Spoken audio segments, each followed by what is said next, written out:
Bueno, buenas noches, ¿se oye? Esto es para el Por las dudas. para la radio. Está. ¿Se oye igual? Está. Bueno, buenas noches. Esto es una alergia, no se preocupen que no es ni COVID ni una infección, así que no hay problema. Bueno, muchísimas cosas. Como decía Aldo, hay muchísimas cosas para ver. Yo creo que hay dos o tres que me parecen de mi especialidad focalizarlas. Bueno, primero, hay una tendencia desde hace mucho tiempo que se está acelerando en el sentido de crear una opinión pública mundial, intentar crearla, a partir de determinados fenómenos, de los cuales la principal es el miedo. La generación de miedo viene a partir de dos lobbies importantes de producción de miedo: el lobby de la seguridad y el lobby sanitario. Los dos producen distintos miedos convergentes y fungibles, básicamente. Se alternan, es decir, va a haber miedos sanitarios salteados con miedos geopolíticos y con miedos regionales, porque se necesita eso. El control es a partir del miedo, que es mucho más fácil y fuerte que un control jurídico. Porque una norma jurídica siempre es permisiva o prohibitiva dentro de márgenes impuestos por quien genera la norma, pero no sentidos por quien vive la norma. Las cosas sentidas por quien vive la norma se sienten mucho más fuerte que las impuestas por una norma heterogénea. ¿Cómo es? Heterónoma. Entonces, esto va a seguir. Cada vez va a haber argumentos de convicción más débiles y van a ser creídos. La pandemia fue una pandemia comunicacional. La pandemia no probó nada, como decía Aldo, ni el principio ni el final tienen racionalidad. Las resoluciones no dependen de la argumentación ni de los datos dados. La argumentación y los datos son secundarias frente a la imposición de una determinada cosa. Va a haber cada vez argumentaciones peores y datos peores. Ya en Ucrania son peores que en la pandemia. Tuvieron unos datos absolutamente ridículos que en los últimos días sobre pruebas de los crímenes de guerra. Es una cosa, pero que debían rechazarse porque no se puede jugar con la gente, imbecilizarla de tal manera. Quieren mostrar que hay una foto satelital en que aparecen 3 sombras, son la prueba de que hubo crímenes de guerra en Bucha. Pero no hay ninguna prueba de que hubo crímenes en Bucha. ¿Qué prueba puede haber de que eso corresponde a los crímenes detectados en Bucha? ¿Quién prueba la fecha de eso? Que esos cuerpos que se ven como una manchita son esos. Ayer vi la más extraordinaria de todas en ese sentido. Hay una toma en que hay unos tanques recorriendo la calle, de repente un tanque encuentra a una persona que va en bicicleta, ¿sí? Y dice: miren cómo lo mató al ciclista, miren cómo el tanque mató al ciclista. No pasó, no está para nada. Es una posibilidad. Es una posibilidad, pero no. ¿Algún otro ciclista con un tanque? Sí, claro, pero digo, no, es decir, no pasa. Es decir, la gente pasa a creer cosas que ni siquiera están icónicamente. Ya no la relación que puede haber con esa imagen con otra cosa. En sí misma la imagen, me hace creer a las circunstancias en fútbol cuando una pelota se va afuera, muestran la repetición y el hincha dice: mirá que está adentro, no la ves adentro. Y el otro dice: no la ves afuera.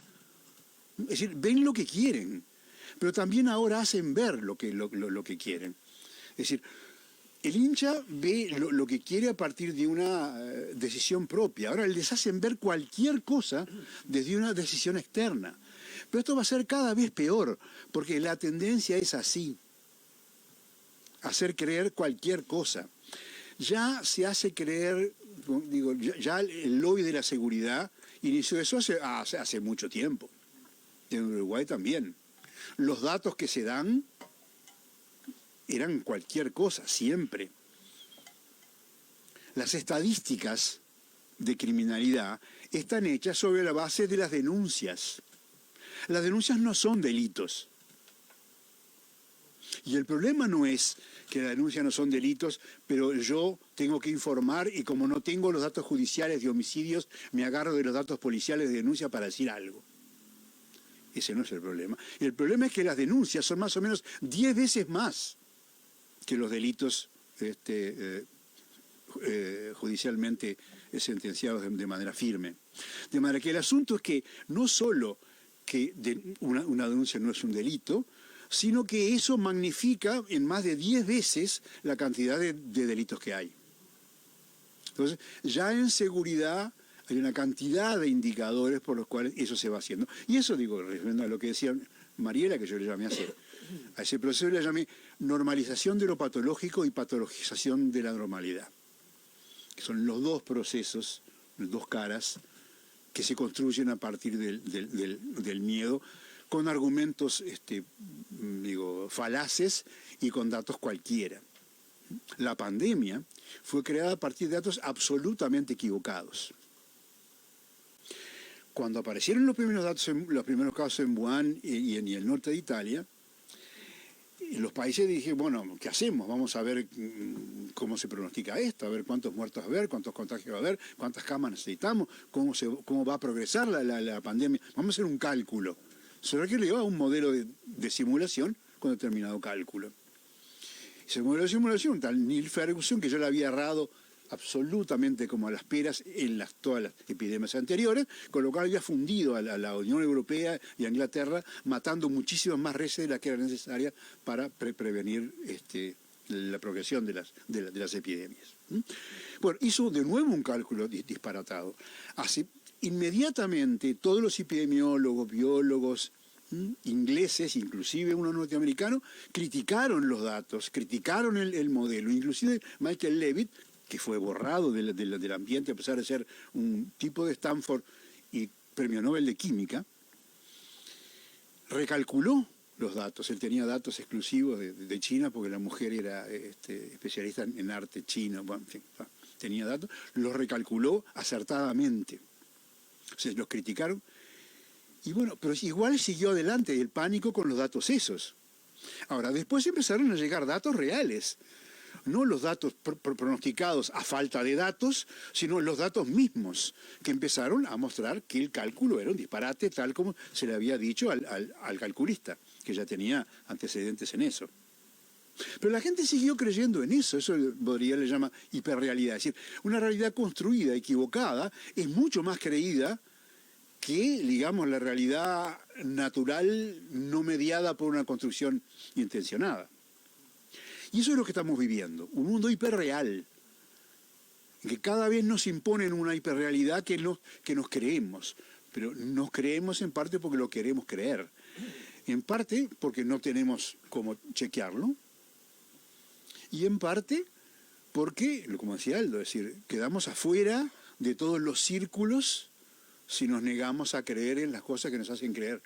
Digo, es inconcebible que en Uruguay hay un conflicto de 8 siglos que abarca Rusia y Ucrania, acelerado en el último siglo, en los últimos 20 años, en los últimos 8 años, de manera complejísima, interviniendo Europa, el mundo, la Unión Europea, la NATO, Estados Unidos, una cantidad de China, una cantidad de cosas complicadísimas, y la gente sin saber nada, a partir de 4 señoras que lloran, 3 que sale con banderitas de Ucrania a la calle y se pelea con todo el mundo que no salga con banderitas. Así vamos a estar en el futuro, con la pandemia y con banderitas al día siguiente de todo. Me acuerdo que en el 2014 hice un pronóstico de de 2 conferencias, una en Porto Alegre y otra en Uruguay, sobre esto que pasó. En el 2014, en el primer partido del Mundial de Brasil, Brasil-Croacia, cometen un penal a favor de Brasil en el segundo tiempo, que no salió claramente con las cámaras que fueron privilegiadas por el director de cámaras. Entonces se encendió en el mundo un mensaje de que Brasil estaba comprando junto con la FIFA los datos para que Brasil clasificara y que estaban comprados los jueces por la FIFA y todo. Y eso fue un reguero inmediato en todas las islas. A los 10 minutos de que alguien dijo eso, estaba todo el mundo convencido de eso. Poco después, al rato, ESPN pasó las imágenes de las cámaras que no habían aparecido, que mostraban que era penal. Y además avisó que el comité de árbitros de FIFA le había pedido a los jueces que fueran especialmente drásticos con las penas en las áreas, porque se pasaba para millones del mundo y quedaba muy mal un deporte en que se cometían infracciones en las áreas a vista y paciencia de todo el mundo. Sabido todo eso, prácticamente nadie se cuestionó la actitud tomada con las primeras imágenes equivocadas y mal informadas. Yo hice 2 conferencias sobre eso acá y en Brasil. Para decir, mira, el problema no es el penal el problema es que así se va a formar la opinión pública mundial en el futuro para cosas mucho más poderosas. Bueno, dicho y hecho, ahí está la pandemia, ahí está Ucrania y lo que venga. Van a seguir viniendo. Y la gente se va a creer que ese que dicen que el tanque que mató a la bicicleta y las imágenes satelitales que prueban piensa en eso, no, nadie piensa un minuto sobre lo que están haciendo ver. Entonces yo no soy muy optimista sobre que esto se vaya a revertir, porque es una tendencia inaugurada hace muchísimo, detectada hace muchísimo tiempo, del control a través del miedo y de la facilidad que tienen los medios de comunicación actuales por su globalidad y por su instantaneidad para generar una impresión violenta, irreversible, porque después la gente no la quiere cambiar. La gente ya la defendió en público, salió con la banderita de Ucrania, ya salió con el tapabocas y ya no quiere cuestionar eso. Ya es una cosa de orgullo personal y de pertenencia al grupo. Entonces, creo que hay que estar atento en qué momento, qué se puede hacer, no sé. Lo único que uno puede hacer es avisar de estas cosas, escribir, mostrar, para ver qué pasa. Ahora, organizadamente, es decir, ¿qué se puede hacer, empezar a hacer con esto? Nada.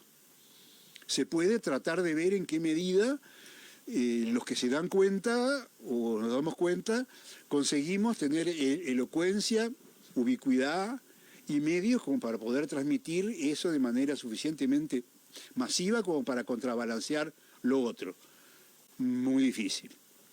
Pero creo que es lo que se puede hacer y que cada uno, yo doy cursos sobre seguridad hace años, contra todo lo que se dice, y siempre le he dicho a la gente, bueno, cada uno que en su círculo amplifique esto lo más que pueda, a ver qué surge. Pero el poder de la prensa, sobre todo, es impresionante. La prensa ha sido cooptada por el poder político económico. La prensa empezó siendo una institución humana para poder lidiar con la curiosidad creciente de la gente por las cosas que no presenciaba, por la novedad fáctica. Y en segundo lugar, para darle acceso a la gente a ideas nuevas. Eso funcionó muy bien, pero cuando se dieron cuenta los comerciantes y los políticos que ahí hacían publicidad y propaganda, y cuando los periodistas se dieron cuenta que en lugar de hacer cosas humanistas podían llenarse de oro con todos los tipos que... No, ya está. Ahora están absolutamente cooptados. Entonces, la prensa hace programas que les gustan, que les rinden comercialmente y o políticamente. Y vamos a encontrar nada más que cosas que tengan esa racionalidad que habrá que descubrir y discutir como las otras. Bueno, en fin, eso.